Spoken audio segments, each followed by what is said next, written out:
Yo, what up? How's it going? And welcome back for another video. Today's video, we're going to be doing a patch notes 10.5 rundown today. So, been waiting on this patch. It's a 2-week patch, and we can see the patch highlights right here. A couple of changes to farming junglers like Graves and Kayn, which is nice. A couple weird changes to some tanks, and some more stuff like that. I haven't gone deeply over these patch notes yet. I just kind of glanced at them, but we're going to be diving deep into them into this video. My first thoughts though is I'm really excited what's happening with the jungle meta and the jungle changes. I think it's really cool buffing champs like Graves and Kayn, which Graves is a little bit more of the aggressive farming style rather than, you know, Kayn is just power farming. But it's really interesting because a lot of tanks are being played more. And it's really cool champions that aren't exclusively level 3 junglers being in the meta as well, like Graves and Kayn can fit into the meta now with some of these changes, and with the changes that people are actually playing tanks, that it makes more sense to play these champions now because you can actually utilize their strengths. So I'm really excited what's happening with the jungle changes. But with that all of that out of the way, let's just jump right in. All right, here we are. First champion we're gonna be looking at is Alistar. So Alistar is getting buffed. So base health increased and passive stacks no longer has a cooldown after Alistar roars. So his base stats go up by 25, which is pretty nice. Math is hard, which is pretty nice. 25 at level 1 is really nice. Stack cooldown. So once Triumph stacks are consumed, Alistar can gain new stacks. Before, it used to be a 3-second cooldown. So after Alistar roared, if you don't know how Alistar works, after he CCs or a minion dies around him, then it stacks up, and it stacks up more with CC. It's easier to game with CC. But then he roars and he heals himself and nearby allies. But now, so before, if he used that ability, if he used his passive, then for the next 3 seconds, he couldn't gain any more stacks. So, like, there's some niche case scenarios where this is really important. Like, sometimes you'll get your roar right before you do a fight, because you're like, hey, my passive is stacked up, let's get a little bit of health and I'm going to instantly engage. So now you can get the health, instantly engage. If you CC on the 2, then you're going to stack up your triumphant roar really fast and get a second one in a fight. So it's actually a pretty meaningful change. Not for every type of scenario, obviously, but for those niche case scenarios that I just described, it'll be actually really important. But yeah, it still has a 3-second cooldown that it can't proc again, so it just can't get the final stack. But that's way different than not being able to get any stacks at all.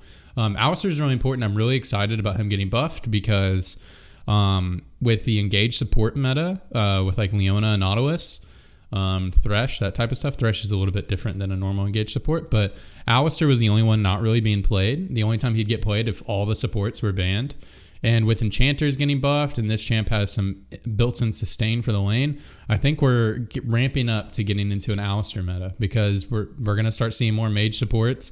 And one of the few melees that does okay in the mage supports, because they can just they can survive a little bit easier, is Alistar because of his roar.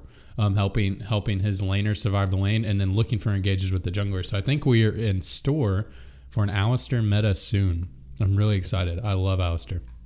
He's one of the few tanks that actually takes skill to play too. Like actually performing his combo, performing the flash combos correctly, actually takes skill. Whereas like Leona, you're just like, I'm gonna engage on you half a screen away with a skill shot that covers the entire way that your champ can move. So yeah. Anyways, I think Alistar is a much cooler champion to be meta. Okay, so Amumu is getting nerfed, which is pretty weird. So before, they reduced his cooldown on his ultimate by 20 seconds at rank 1, 10 at 2, and then 100 at the end. They taken that off for seemingly no reason. I guess like in silver and bronze and iron, I guess Amumu is popping off. It's pretty strange that this champion can be okay for one patch and then they nerf him. Seems kind of weird. I think Amumu is a trash tier champion. I can't imagine a world in which Amumu would truly be meta in the way the game functions now. I cannot imagine a world, except for if like it really becomes herbivore jungling, which is where all the patches are moving towards, away from level 3 jungling. And maybe Amumu can find a place if we actually completely move to like level 6 junglers, which the patches are slowly moving that direction, but not I don't think we're ever going to be in a full level 6 meta ever again. Never, ever again. Okay, Bard is getting nerfed, which is also a kind of strange. I'd love to see Bard and pro play more. I would really love it, especially with tanks being in the meta and people more willing to play mage supports into things like Tom Kench, Nautilus, that type of stuff, and 2 tanks. I was really excited to see more Bard. We've seen him a couple times, but yeah, he's getting a little bit of nerf. So it's 3 damage off of his additional damage per 5 chimes. So depending on how you're playing Bard in the mid game, like when you actually have your Mobis unlocked and your support item completed. So once you get to that point and your 80 is rotating the mid, you have about 20 to 25 stacks if you're stacking okay. So that is going to be pretty significant amount of damage. You know, that's going to be 15 damage if you have 20 stacks, right? Yes. No. Oh my God. I'm an idiot. It's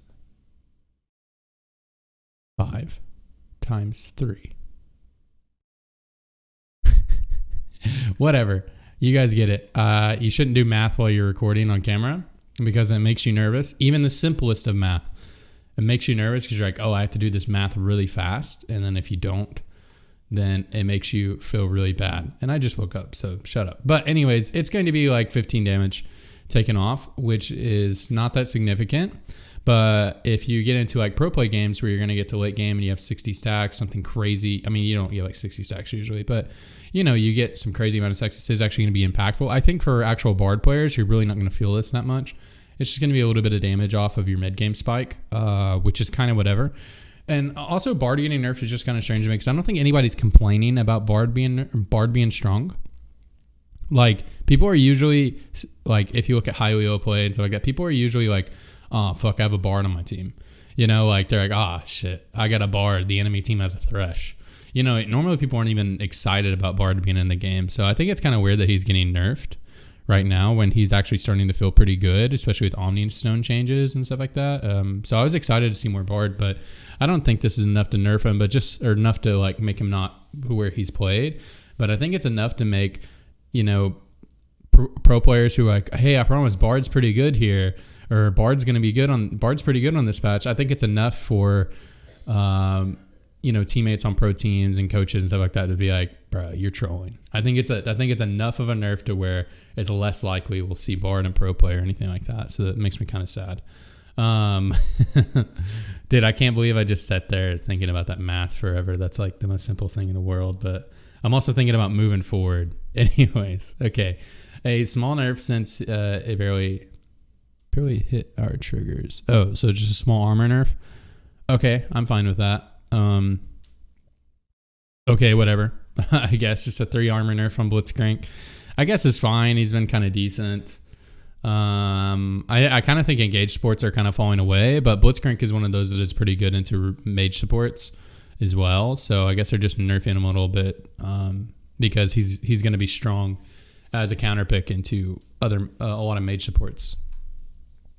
Okay, base MR and MR growth increased, which is really nice. I'm really excited. A lot of people are saying they should put on his True Grit on his E. They should put magic resistance on that because it only stacks armor. I think that'd be so insanely broken that you should not do that. I really think you shouldn't do that. I know it used to be that way because it obviously says giving him back some magic resist. We pulled off of his E. I really don't think you should have magic resistance on his E. I think it's insane. But they're giving him some magic resistance, which is really nice. I think just giving him base values is nice. Because, like, imagine showing up at a river fight and Graves has, you know, he's fully stacked up and he has, like, it's level 3 or level 4 and he has 120 MR and 120 armor. How would you ever kill him if you're, like, going to a jungle mid 2v2? That's insane. He's already like insane against double AD champions. It'd be nuts if he was actually insane at level 4 against mages as well. That would be really unfair, I think. Okay, but Q end of the line, this is really cool because this is what you end up maxing first. And the mana cost is taken down so much, which is nice in jungle and in lane, but it's really nice for lane Graves, for mid lane and top lane Graves. I'm really excited to play some lane Graves because of this change. Because he has some serious mana issues in lane for clearing the wave. think this actually makes mid lane Graves a lot better, especially with his magic resist growth. Is that what they're intending? Graves has been weak in higher tier play and mid lane for everyone else. Giving him back some magic resist pulled off his E, aimed to buff his jungle and his laning. Do they want to make him a mid laner? Because this change and this change makes him into a mid laner, which is really interesting. The cooldown was reduced 1 second at all ranks, which is pretty big. And so it even further helps if you're going the CDR build, if you're going the Cleaver or Triforce, into some of the like Caulfield Warhammer items. That build is getting buffed by this cooldown, but also the crit build is also getting buffed. But I really like this. This seems like he's going to be really good in mid lane. That's what I'm predicting. He's going to be really good in mid lane. It's kind of insane. Okay, the goal of these changes is to power up Kaisa as she evolves, especially as she starts to specialize in either AP or AD. However, there should also be more of a trade-off based on the evolution. Okay, so they're wanting, if you go AP or AD, that your AD side of it or your AP side of it, vice versa, is going to feel worse, the one you didn't prioritize. So maybe going away from full hybrid builds. I don't know. Full hybrid builds are kind of weird. I think it's weird when those are meta. But anyways, okay. Damage ratio on a Cathian Rain, the ability power went down, but the number of missiles went up. So if you're just building purely AD, your Cathian Rain will do more damage than it did before. But if you're building AP, it's likely going to do slightly less damage if you're going full AP than you would normally be used to on a Cathian Rain. Okay, Void Seeker. Base values went up by 10 at all ranks. Ability power scaling went up by 0.1, but AD power scaling went down by 0.2, which makes that kind of even because you get way more AP than you get AD. So that's kind of a neutral change, but just if you're going to prioritize hitting your Void Seekers, which is part of the AP build, that's going to be stronger. Living weapon upgrade, 50% cooldown refunded on champions, 70% cooldown. So if you go full AP and you're just trying to poke people with this W, if you end up landing it, it's actually insane before the 50% cooldown reduction. So this will actually be nuts. So I'm for these changes. I think it's kind of cool. If you're going to go full AD, your Cathian Rain will do more damage, but your Void Seeker will do slightly less damage, which I think everybody would be happy with that trade-off. And then vice versa, Void Seeker is going to be way stronger with your Cathian Rain being slightly nerfed. So I think actually both builds seem pretty good. It does seem to be better to prioritize an AD or AP rather than both, like going like a Gunblade build. Going like a Gunblade build doesn't seem that good with these changes. Nobody was voting that anyways, but always been something I looked at. Okay, smoothing out Kayn's transformation rule so he's not punished due to confusion or complexity. We're adding a slight buff to his catching ability to overall make him easier to succeed with. I'm cool with Kayn getting buffs. Like, nobody plays him, but one-tricks mostly. He is, which is weird because he's insanely easy to play. You know, when you think of like one-trick champions, you think of like Yasuo, Rengar, Riven, Lee Sin, Vayne. Champions that are difficult to play. I've always thought it was really strange that Kayn is one of those champions that is one-tricked. I guess because he just looks cool. But I always thought it was so weird because this champion is ungodly easy. It's the easiest champ in the game other than like Udyr or Yi or some shit. Okay, anyways. Cool. So orb rate increases at 8 and 12 minutes, increases constantly every second after 5 minutes, flattening out at 13 minutes. So the orb gain is probably going to be at the same rate as it was before right here. You're just going to feel it at all times. So it would be weird.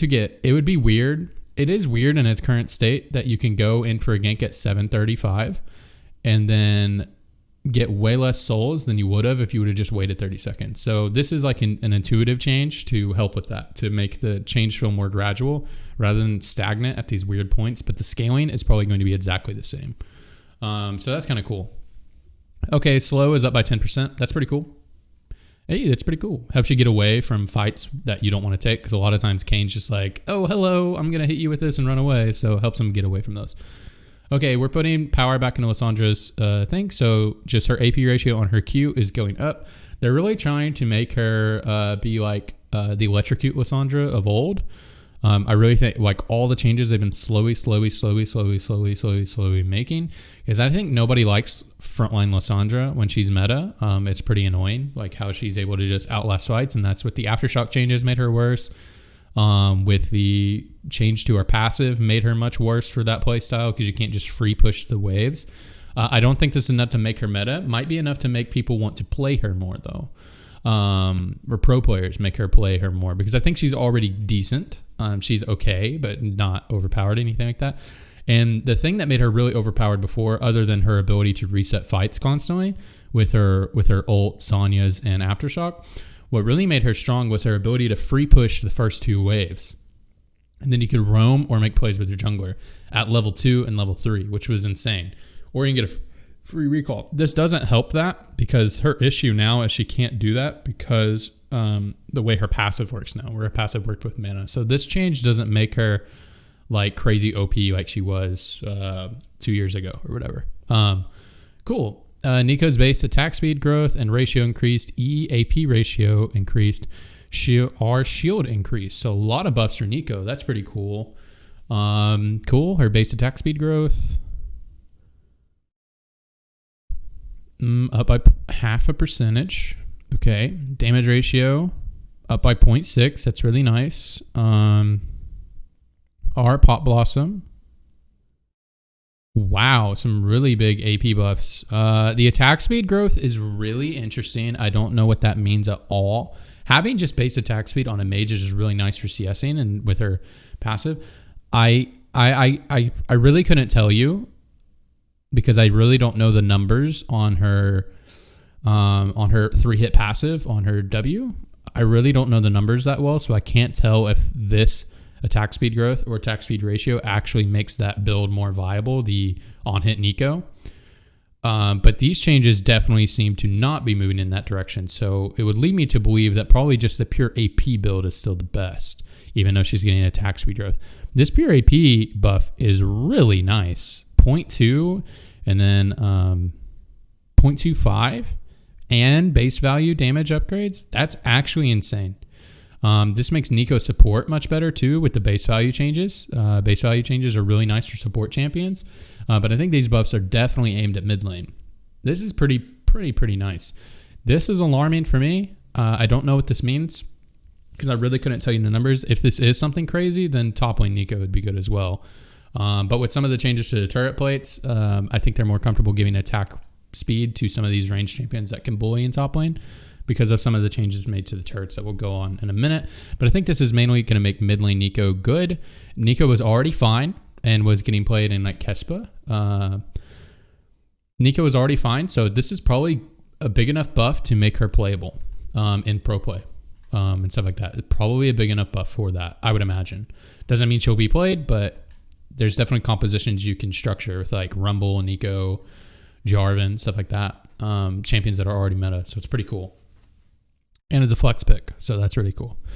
Okay, we're lowering Ornn's damage a bit. He's actually the strongest champion in the entire game, bar none, not even close. The Rams now a little too aggressive and butting heads way too often. Yes. Okay, 2% maximum health on Brittle Proc went down at rank 1, or at level 1, and then scaling up, it's still 2%. So it's 2% at all levels. That's really, really big nerf, which is nice because he's like insanely overpowered. Okay, Masterwork auto upgrade is at level 13 now rather than 12. That's really, really, really huge because those mid-game fights where you're fighting over like second or third or fourth Drake, he's not going to have his upgrades now. That's actually a huge nerf. Actually a very huge nerf. In pro play, this actually matters a lot.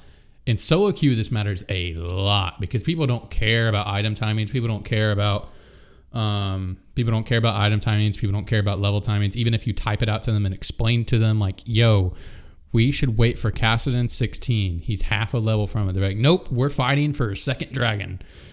Or, we have to deny the enemy getting their second Cloud Drake. You know what I mean? Like, people don't give a fuck, bro. So in solo queue, that's a huge nerf because just delaying your item timings and the point of picking Ornn, just delaying that for solo queue games is actually really insane. For professional play, it's actually very impactful as well for those reasons. So you're probably going to have to seed some fights that you wouldn't normally seed at that time with Ornn comps. You might have to. I mean, Ornn is just a really strong champion in general. But having to actually seed parts of the map at later stages in the game actually will mean something for Ornn. Does it make Ornn not good? Absolutely not. Ornn is still going to be great. But delaying the level by 1 level is actually pretty insane. It's the same for here. It just moved up 1 level. It's actually pretty insane. It's really, really impactful for solo queue. Because just not getting you gain like 900 health if you built the 2 main items with Abyssal Mask and Forge Fire Cape. And so now you won't have those for, an objective fight around that time. So that's actually really impactful. Okay, Rammus is getting nerfed. I have no clue why. No clue at all. I don't think his play rate has gone up at all. I thought maybe he'd be decent on this. He was already like one of the worst junglers. I thought maybe he might be decent on this patch, like okay. But it seems like, tanks like Zac, Sejuani just seem way better. Even things like Maokai, who's not typically in the jungle, I think is way better than Rammus right now. So this is really, really, really weird. I don't know why Rammus and Amumu are getting nerfed. It just seems silly. It changes attack speed, so it makes it more difficult for him to do like Gromp, which is the best camp in the game. That's why Rammus is so bad. He's so bad at doing the best camp. I mean, there's a lot of reasons why Rammus is bad, but he's so bad at doing blue side clear. And this is just hurting that again. I really don't understand. I think maybe the balance changers think that the Krugs clear is the premier clear now, and Rammus is good at doing Krugs Raptors. But Krugs clear is just, it's fine.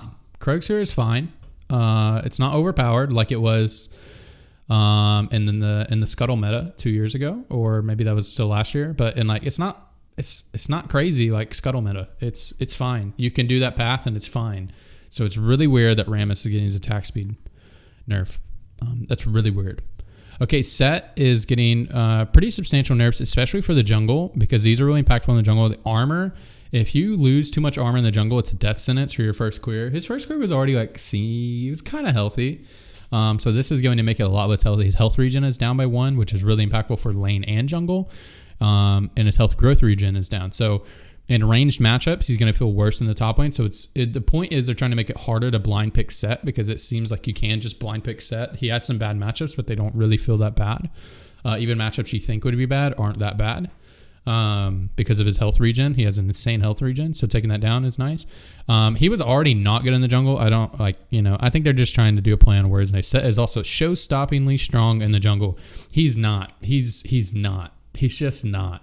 But I do think he needs to be nerfed in the jungle, because it's insanely broken for a champion to be competitively viable in 3 roles. You can play him in the jungle in competitive. Like, you can make it work. I mean, teams have already made it work. And that is ridiculous. If Set is one of the best solo laners, and you can play him in the jungle if you need to flex for matchups. That's actually really broken. This doesn't mean you can't do that anymore, but you're taking...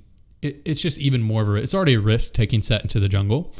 It's even more of a risk now, especially for competitive play. In solo queue, I think this is a pretty big nerf for it. I don't think it puts him on the line with Sylas. I still think he's probably more healthy than Sylas and a better jungler than Sylas. But yeah, this is a pretty big nerf for jungle. And then for Set's bad matchups in top lane, they should feel a little bit worse now. Showstopper only slows for 1 second instead of 1.5 seconds. That's a pretty big nerf, because Showstopper is insane. It doesn't fit all scenarios, right? It's only going to be when you get those big, the Bobby Big Play ultimates. It's going to be different. And then also a bug fix. He now probably gets an assist if the target dies while he has him in the air. He wouldn't get an assist before, which is pretty whack. Okay, Sivir's on the weaker side across all games, so we're buffing her. Okay, pretty simple explanation. So her base values are down. I looked at this earlier, down by 5 and then 10 at rank 3, which is important because you get that before your first back. And her attack ratio is up by 0.2, and her ability, she has an ability power. I didn't even know she had an ability powder ratio on this. It's weird. I guess she's nice with Baron, but ability power ratio is the same. So essentially what this means is her early laning is slightly nerfed. Like her really early laning is slightly nerfed. Just because we're looking at this rank 3, it's down by 10. So it's going to be down by 10 boomerang damage. But after her first back, when she buys a BF sword or Caulfield's or whatever she's buying, she's actually going to be slightly stronger than before. So after first back, she'll be stronger than before. That's just basically how the math works out. Even if it's not like fully stronger, she's going to be stronger on 2 items, is really what this means. 1.3 attack damage ratio before is 1.1. So by the time she has a completed item, she's going to have a 0.2 attack damage ratio increase, and it's total attack damage, not bonus attack damage. So it's actually pretty nice buff. By the time she has 2 items, she has like 200 AD. She's going to have, a lot more damage on this ability, about 40 more damage on this ability. So that's really, really nice, actually. Just kind of before her first back is slightly nerfed, but that's really not that important. You're mainly just farming on Sivir anyways. Okay, on the hunt, base value, it goes up with levels. That's really cool.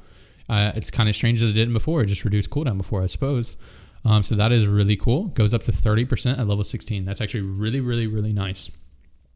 Okay, we're reverting some of the mid-patch 10.4 changes, including spell thieves. Okay, keep her out of top lane for good. Okay, cool. I thought this was really weird when they nerfed this because they just buffed this and then they nerfed it on the next patch, which obviously they needed to nerf Sona because she was in top lane and it was weird. But I thought this nerf was kind of heavy-handed, so I'm really happy they reverted this to be in 20% because I thought it was like finally Sona's E is a lot more useful. It's really cool because sometimes you don't even level it for a while, like because shielding and damage is so much more important. And I was hoping this would be like the Lucio of this game, but whenever Overwatch first came out and Lucio was like so broken, and I was like, wait, he just does the same thing Sona does, except for Sona is so trash. Anyways, attack damage increased and attack damage growth increased. This is cool. This doesn't mean anything for top lane Sona because they're changing spell thieves, so top lane Sona is just way worse than it was before. It's already way worse than it was before the changes. I really don't think you should be playing Sona top anywhere. Out of range cast, so they changed all these abilities, Misfortune's E, Syndra's Q, and Varus's E to auto cast if you click further than the range. So before, how these champions interacted is if you use Varus's E, but you weren't in range, then Varus would walk till he's in range and then cast the ability from where you put the indicator.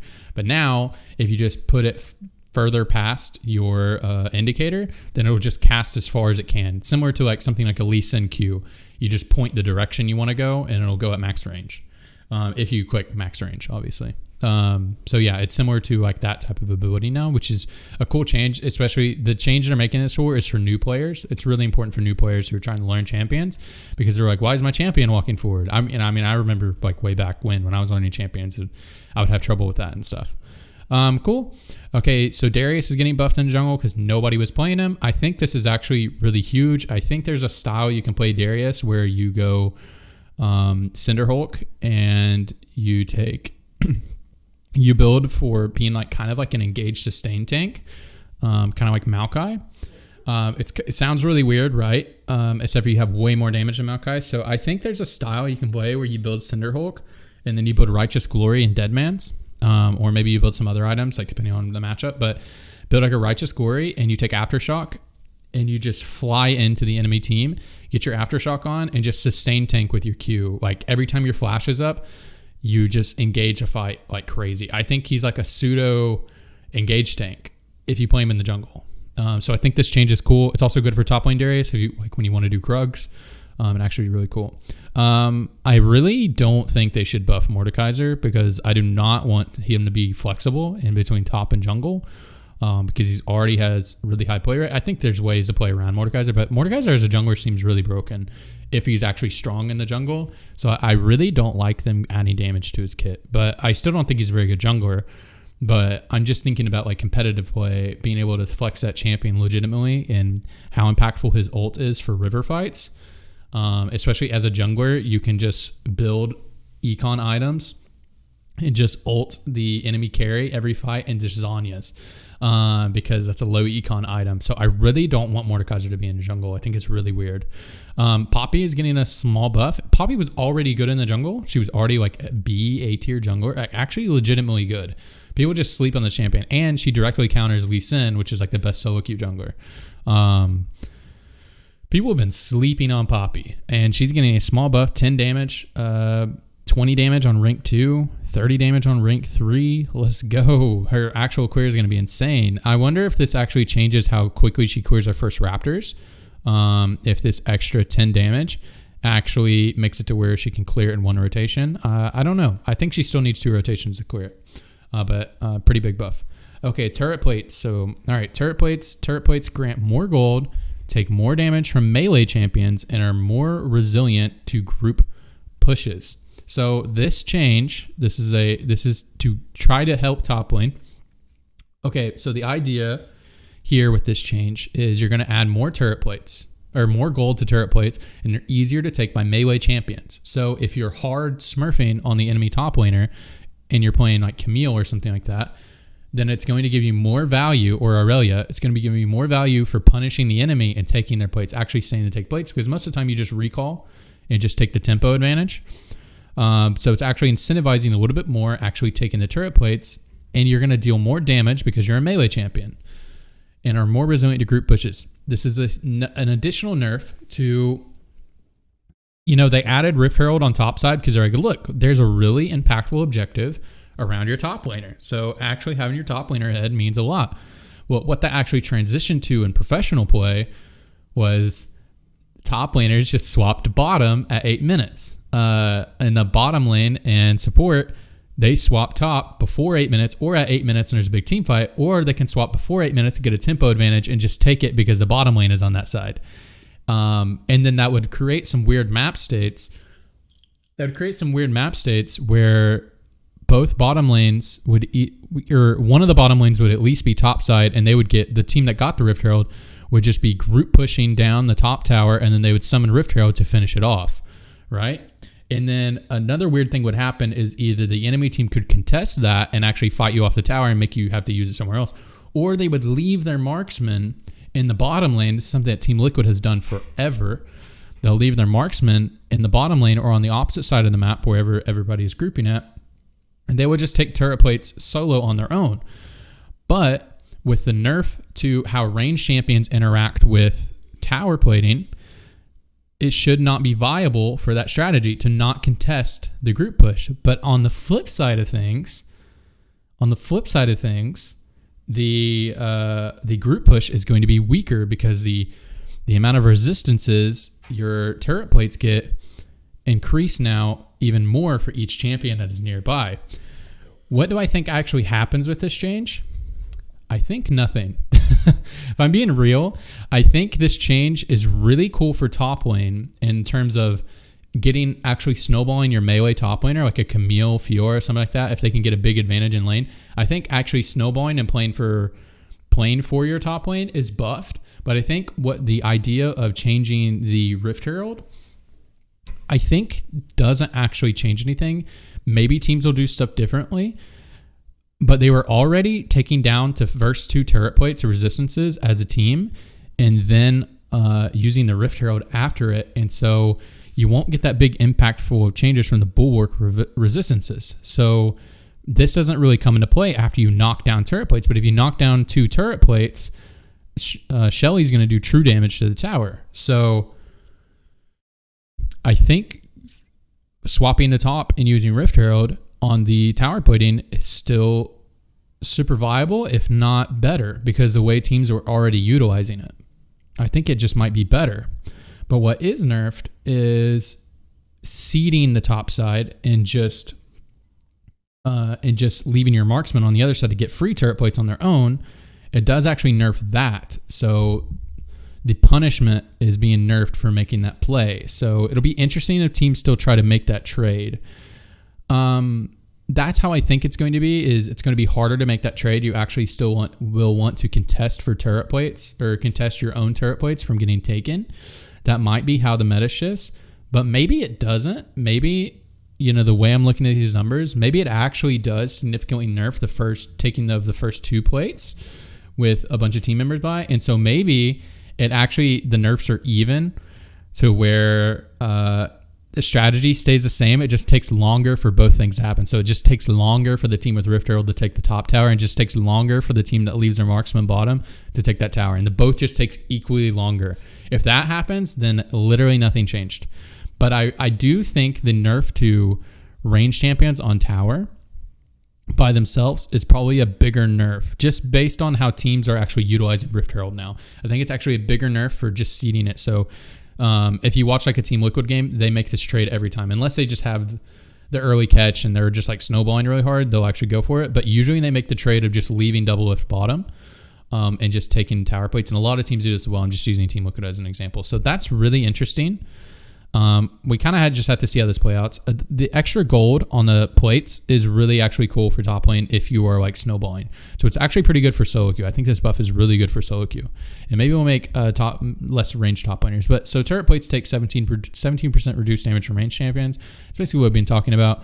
Outer turret, armor, and MR, its base value is down on turret plates lost. But bulwark resistances are up. Outer turret, armor, and MR after plates fall off 40 unchanged. So if you're taking it solo, it's actually weaker. The turret plates are. But if you're taking it together, then they're stronger. So it's trying to nerf the Rift Herald style. I don't actually think this changes anything. It's cool for when you're solo in lane and you're taking tower plating. That's cool. That's a meaningful change. But I think the actual way the Rift Herald play interacts in pro play right now, I just did a whole spiel about it, but now that I'm reading the changes a little bit more, I'm pretty sure you can make that trade is just going to be equally the same. Whenever you, it's going to be the same as now. Like you can leave a marksman bottom to take tower plates because its base values are weaker. Even though you do reduce damage, the base value of the armor is lower. I think you can just still leave your marksman down there. So I think this change actually means nothing for those mid-game plays when I kept talking about it forever. So I think it actually means nothing. Maybe it will, but I don't think it does. But nice buff for top lane. Cool. Okay, so this is another buff for top lane for bruisers and those types of champions. Champions like Gnar, stuff like that. Champions who would build this item for, maybe Jax. Okay, so basic attacks do 8% target's current health, which is what it did before. But that's for ranged users and 12% health for melee users. That's really huge. So champions that can utilize this item like Jax, Gnar, obviously when he's mega, you can start spitballing some champions like Tryndamere maybe. Maybe you can build this item on Irelia. It'll proc on her Q. That's 12% is actually pretty insane. So be really interesting what happens with this item. Ravenous Hunter, 18% lifesteal. That's pretty cool. Attack active radius is slightly increased. So like a Teemo worth of space or somewhat. At your basic attack range. Activate center point. Okay. At your basic attack range. Cool. Up to 200 distance. Cool. So it's just a little bit bigger radius. Okay, primary passive damage to primary target, 5 plus 1.5%, so just a little bit buff. Passive damage to secondary targets, the actual cone damage is up 0.5%, so just another buff to bruisers. So a lot of good items for bruisers, really nice, cool changes. So spell thieves, so tribute procs now require an ally champion, even a dead ally champion, so they can be dead for a little bit within 200 range. So this is just nerfing. This is going to be the same for Spectral Sickle as well. So this is nerfing the Sona top thing where you go up there and sometimes you just wouldn't even CS. You just hit the enemy champion. So it's like the Frostmancy. If you remember Zillion from last year for one patch was able to do that. So it just nerfs that style. I didn't think that style was very good, to be honest, after they took out Kleptomancy. When it had Kleptomancy, it was broken, but even further nerfing that style. Okay, Mobis. So Mobis just cost 100 more gold. It was weird that Mobis and Swifties cost the same because no one built Swifties. So, and then Swifties is getting buffed. So I think there's more situations. There's situations where like you can build Swifties, but it just feels wrong. So maybe it'll just further push you in the direction of building Swifties. Okay, 10.5. This is ARM. Who cares? Bug fixes. Any crazy bug fixes?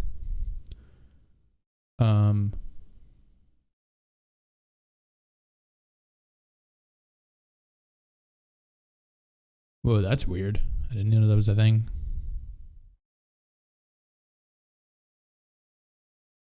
Okay, cool.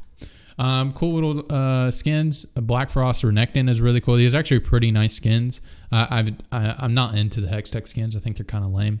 But the Black Frost skins look really cool. Okay, so let's just go back through, do a little synopsis at the end. Boots of Swiftness got buffed. Boots of Mobility got nerfed, which makes sense because why would you ever build Swifties when Mobis are the same price? It seems kind of weird. Just nerfing the Frostmancy style from last year because people are still doing it on Sona. Just nice buff to bruiser and melee items. It's really cool. Turret plating increased, going to help out melee matchups in top lane. Especially if you're just hard smurfing on the enemy top laner, it's going to really help that. That's the goal of that. For those 8-minute Rift Arrow plays, I don't think it actually changes anything. I thought it might. Maybe it will, but just kind of like the way I'm reading the changes, it doesn't seem like it'll... It seems like you can make the same trade teams are making now. Buffs to Papi, Mordekaiser, and Darius. I think the Papi one's really impactful. I really hope Mordekaiser doesn't ever get played in the jungle. I think that would make him really OP. Just because how he would function on low econ items. Darius getting buffed is cool for top lane Darius, especially just for taking Krugs and shit like that. And then also, I think there's a play style you can play Darius to make him viable in the jungle. Not competitively viable, but he'll never be competitively viable. The champion just is not good. But in solo queue, I think he can be viable in the jungle now with those changes. Yeah, there's a particular style you have to play. You have to play kind of like an engage bruiser type of thing. Sona getting some nice buffs. It's really cool seeing her movement speed buffs. Sivir getting her AD scaling buffed. It's actually meaningful after her first... it evens up after her first back, and then it's meaningful on 2 items. So buffing her 2 item damage, especially if you're going to go double AD damage and then take your... Zeal item third, which is a lot of what people are doing now with like lethal tempo, stuff like that. So I think that's cool. Set getting nerfed for the jungle and in lane. So his matchups in lane felt bad before will feel even worse. He didn't really have that many bad matchups. And then his playing in the jungle will feel a lot worse. So hopefully he'll never get flexed in the jungle and competitive ever again. That'd be good. Ravenous getting nerfed for absolutely no reason. Orange changes are pretty impactful because of the level reduction. Going to be really insanely nerfed for solo queue, I think. Also, his damage in lane is nerfed, so I think that's a big nerf for solo queue. For competitive play, it is a pretty big nerf because having to delay having those extra stats for like an objective fight is actually really important. So it'll require teams in some scenarios to have to actually seed objectives when they have an Ornn comp when they wouldn't normally before. Okay, Nico getting buff. I already think Nico is fine, so this may make her... I think this makes her competitively viable. Whether or not people are going to play her is neither here nor there. Not sure how the attack speed changes are going to change if you're playing top lane Nico, but they already nerfed playing range top laners on this patch a little bit. So Alessandra buffs are nice. Doesn't make her crazy meta. I think she's playable already, but Kayn buffs are nice, especially with tanks becoming strong and a lot more people playing tanks and farming style junglers. It's really nice to see Kayn getting a buff. He might actually be a really good jungler on this patch, especially if people are blind picking tanks. Might be a really good jungler on this patch. So Kaisa's getting changed to where if you over-index into either AD or AP, it'll feel nicer. But if you're going pure, if you're trying to make like a pure hybrid build, it's not going to feel as nice. So a couple changes. I think these are good changes. I like them. Graves getting some crazy changes. This actually is a huge buff for lane Graves. The mana reduction is really insane, and the magic resist growth and base magic resist makes mid lane Graves sound pretty damn good. I'm really excited for mid lane Graves. And jungle Graves is obviously buffed as well, especially with tanks coming out in the meta and stuff like that. Also, it really buffs his bruiser build with his tank shredding build, like taking Cleaver and then Callfood Warhammer items or Zeal items. Actually really buffs that style because of the way the cooldown reduction will work and his mana values, and also with all the tanks being involved just makes it more likely you'd want to build that item, build Black Cleaver, stuff like that. So, or Trinity Force. Okay, Blitzcrank getting a small nerf, Bard getting a small nerf for seemingly no reason, Amumu getting nerf for absolutely no reason. That champion is so bad. Alistar getting a nice little buff. And I'm really excited if we can move into an Alistar meta. Anyways, guys, that was a 45-minute video or so. So we're going to end it here. Thank you guys so much for watching. Hope you guys learned a lot. Hope I prepared you guys for this patch and what changes will come through. And just, thanks so much for watching. Hopefully we'll record some more videos this week. I don't know. But anyways, thanks guys, and I'll see you on the next one. Bye-bye. Bye-bye. Bye-bye. Bye-bye. Bye.